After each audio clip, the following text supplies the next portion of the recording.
Hi there, my name's Doug Park. I'm here to talk about BHF and more specifically the cultural component that's offered at BHF.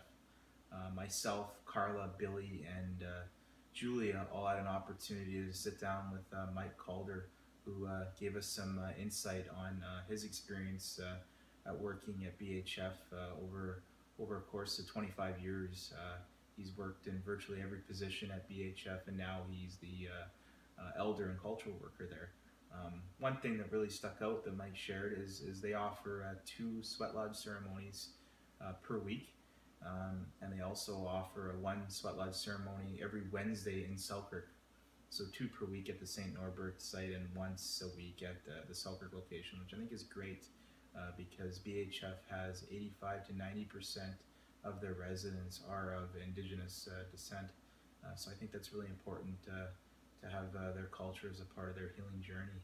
And another thing Mike talked about, which I had an opportunity to take part in this past July, which I've shared with most of you, is the sundance ceremony that takes place.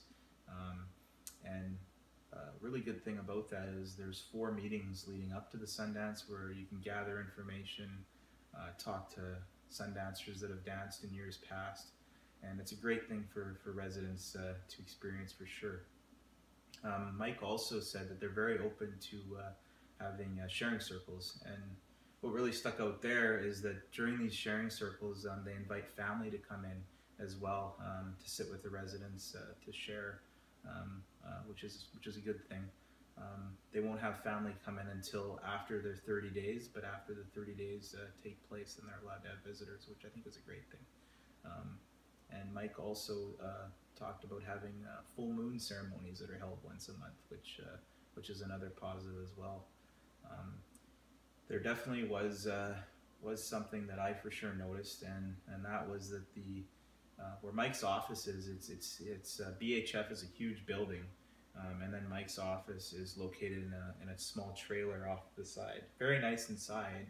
You know, it's set up nice where you know there's a buffalo mount and a bear mount and all sorts of different things that Mike uses for his ceremonies, including pipes and whatnot, and some of the stuff that he wears during ceremony was also in his office, which was nice to see.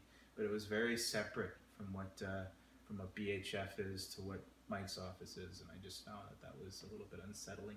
And also Mike shared with us that a lot of the participants come to Mike and talk to him about some traumas that they've faced in the past, including sexual abuse, physical and mental abuse, and also racism from the staff, which was very concerning.